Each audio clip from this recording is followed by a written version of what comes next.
वही बुद्धिमान है जो मालिक के प्रेम को धारण करके बैठना सीख गया। लेकिन कामना क्रोध लोभ मोह अहंकार में बैठ के बसीभूत प्राणी बैठना चाहे तो बैठ नहीं सकता है, क्योंकि बैठने के लिए हमें ये जीवन मिला है, लेकिन फिर भी हम उस मार्ग में चलना नहीं चाहते। हम ऊपर से कहते हैं कि मालिक हम पर दया करें, लेकिन ये नहीं सोचता है क्या हम दया के पात्र हैं।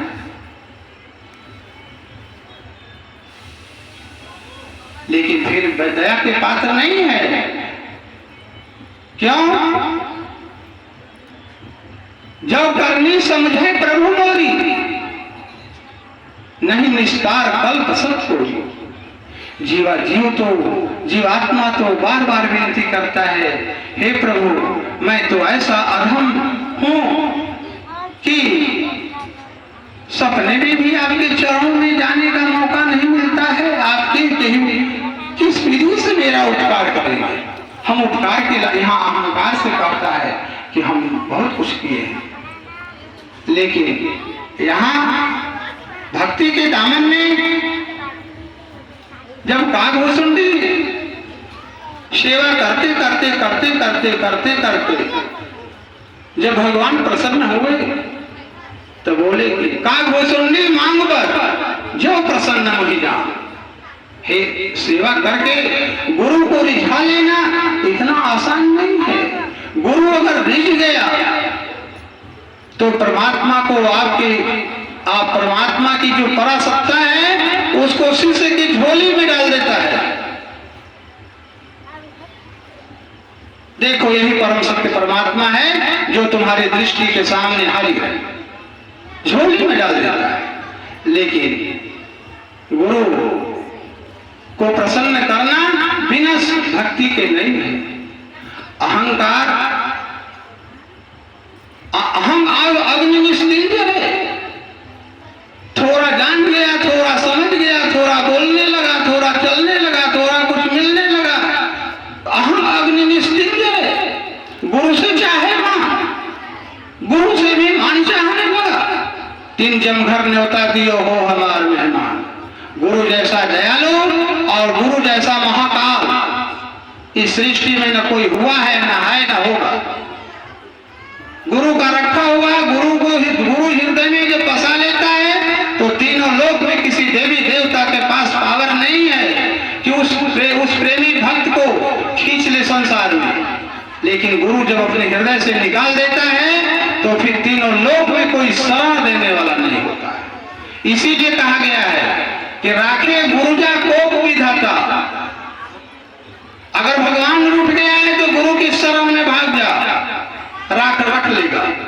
राखे गुरुजा को विधाता, लेकिन गुरु विरोध नहीं को जंत्राता।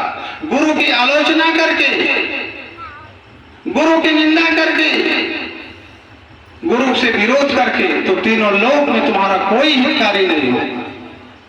लेकिन फिर भी कागभूषुंडी जब प्रसन्न हुए तो कहा प्रभु तो सब देने को कह रहे हैं, लेकिन सब कुछ दे कहीं तो सही, लेकिन भक्ति अपन देना कहीं। भक्ति देने के लिए नहीं कर रहे। भक्ति यानी अपनी शरण तो किसी निर्बल को दिया जाता है, सबल को शरण नहीं दिया जाता है। जब बालक बड़ा हो जाता है, चलने फिरने लायक हो जाता है और उसके अंदर कुछ अहंता आ जाती है तो माँ गोद से उतार देती है। थोड़ा भी अगर काबिलपना अगर गुरु के समक्ष अगर कोई जिज्ञासु महात्मा करने लगता है तो गुरु अपने हृदय से उसको बाहर रख देता है। करो, तुम्हारी काबिलियत तो है, केवल संसार की रचना में है। बाहर का काम करो, बाहर की व्यवस्था करो। संसार तो बाहर माया का रूप ही है, इसकी व्यवस्था करना कौन बड़ी बात है।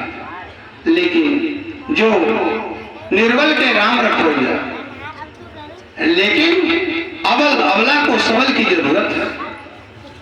इसीलिए मोरे प्रौढ़ तनय समज्ञान बालक सुख समदास अमानी।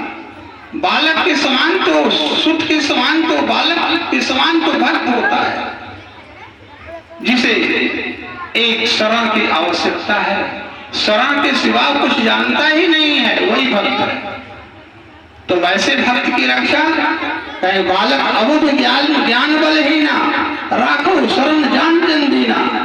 जब बालक बन गया और प्रभु के शरणागत हो गया तो बालकपन का भाव गुरु के श्वासों की अंतिम घड़ी तक अगर बना रह गया तो समझ लो कि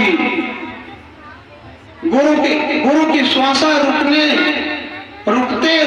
एक तरफ गुरु की श्वासा रुकना और दूसरे तरफ उस जिज्ञासु का परम पद प्राप्त होना, दोनों एक साथ होता है।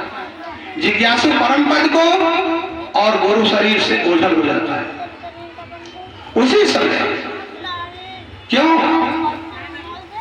क्योंकि लाख जन्म का पंथ है लेकिन पल में करता पार। पलक मात्र पलक मूदता है जाते समय और उसी समय अपनी इच्छा शक्ति से अपने जिज्ञासु को खींच देता है, लेके चला जाता है। लाख वर्ष का पंथ है लेकिन पल में करता पार। पर्दा तोड़ा तीसरा सुरति करी प्रवेश, तब ही पहुंचे शून्य में निर्भय देखा देश।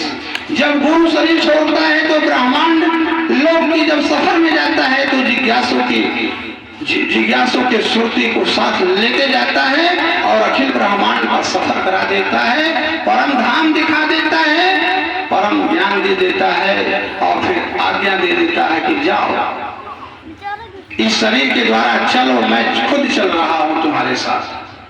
फिर वही गुरु का अवतार होता है। गुरु का अवतार किसी शिष्य के हृदय में होता है। परमात्मा सदा अवतरित कहीं बाहर में नहीं होता है, परमात्मा सबके हृदय में है। सबके गठरी लाल, सबके हृदय में मालिक है, लेकिन